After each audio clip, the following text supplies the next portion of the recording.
Chapter 4. Nobody came looking for me. I walked until my legs stopped feeling like they belonged to me. I wasn't really going anywhere, just moving. The farther I got from my house, the quieter everything became, like the world was slowly forgetting me. The sun dipped lower behind the neighborhood houses, turning the sky orange and gray. I ended up back at the playground. Same swings, same empty basketball court, same peeling paint on the monkey bars. This was usually where Nathan and I crossed paths before school. Now, it just felt empty. I sat down on one of the swings without thinking, didn't swing, just sat there with my backpack on my lap, like if I let go of it, I'd disappear too. I stared at the dirt beneath my shoes. Thoughts came slowly. What would I even eat? Where would I sleep? What if I just jump in front of a car?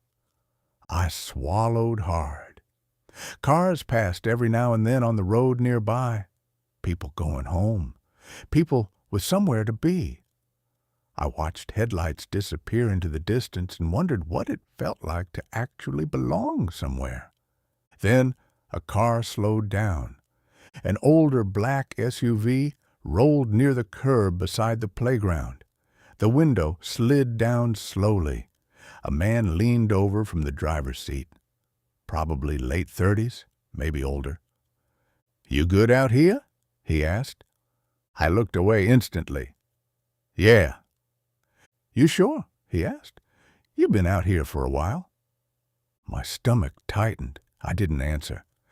The man glanced at my backpack. "You run away or something?" I froze slightly. That made him smile. And it wasn't friendly. "Nah," he said softly. "It's okay. I ain't judging you." Every alarm in my body started going off. But I was tired. Too tired to even move right away. "You hungry?" he asked. I stayed quiet. "There's a McDonald's down the street," he continued casually. "I could get you something to eat." Something about the way he said it made my skin crawl. But another part of me, the exhausted part, almost considered it. "You don't gotta be out here," he added, voice softer now. "People crazy nowadays." I looked down at my shoes. "You got somewhere safe to stay?" I hesitated. His smile widened slightly. "There you go," he said quietly. "Come hop in, man. I'm just trying to help you out." My chest tightened.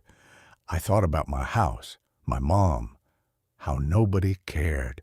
I didn't matter. Maybe I should just... "Roman." The voice hit me instantly. "Nathan." I turned around fast.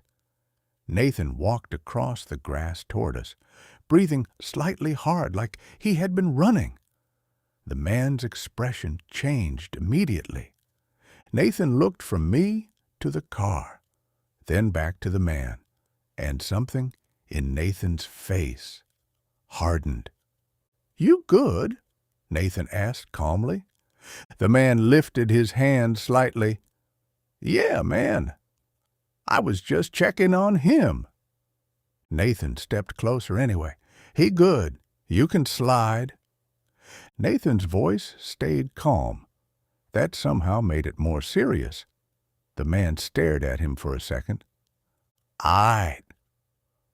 The window rolled back up. The SUV pulled away slowly. Nathan watched it until it disappeared around the corner. Then he looked at me. "What the fuck was that?" he asked. I shrugged weakly.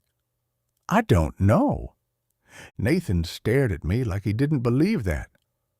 "Roman," he said carefully, "you can't just sit out here alone at night." "I'm fine." "No, you're not." I looked away. The swings creaked softly in the wind beside us. Nathan ran a hand through his hair, frustrated.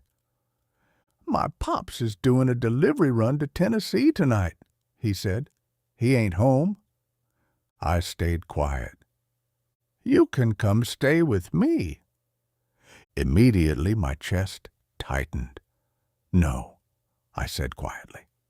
Nathan blinked. "No?" I said no. "Bro, why? Don't be difficult." Nathan sighed. "Because I don't want to," I said. "I just want to be alone." That wasn't true. We both knew it. Nathan stared at me for a second. Then he sighed heavily. "This about earlier?" I laughed quietly. "What you think?" "I'm sorry I laughed," he said. "It wasn't real." "Okay. Roman."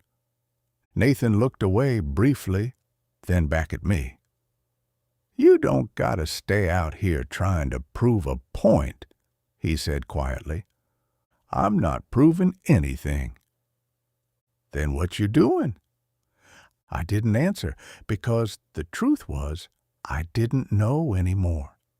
Nathan stepped a little closer. "Come stay at my house," he said, softer this time. "Please." That word hit harder than it should have. Please, like he actually needed me to say yes. I looked at him, really looked at him. Nathan always acted calm, relaxed, like nothing got to him. But standing there now, he looked worried, actually worried, and that scared me more than the man in the car did, because I already liked Nathan too much. And if I stayed with him, if I let myself feel safe around him, I knew it would only get worse. "I can't," I said quietly. Nathan frowned slightly. "Why?" "Because I like you. Because I hate myself for it. Because every time you look at me too long, I start hoping for things I shouldn't." But instead, I just shrugged. "You wouldn't get it." Nathan stared at me for a second longer. Then he nodded slowly. "All right." That hurt, too. He adjusted the straps on his backpack. But before he turned around, he looked back at me one last time. "At least don't sleep outside," he muttered. "You got my number." Then he walked away.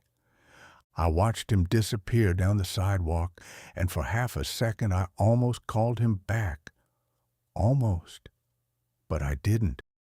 Later that night, I ended up in the park bathroom anyway.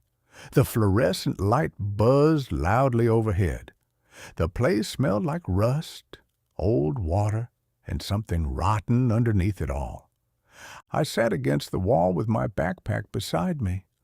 Cold tile pressed through my clothes. My stomach hurt. My head hurt worse. I pulled my phone out slowly. Dim battery. No missed calls from my mom. No texts. Nothing. Nathan's contact sat near the top from his earlier calls. I stared at it for a long time. Then I turned my phone face down beside me. I leaned my head back against the wall and closed my eyes.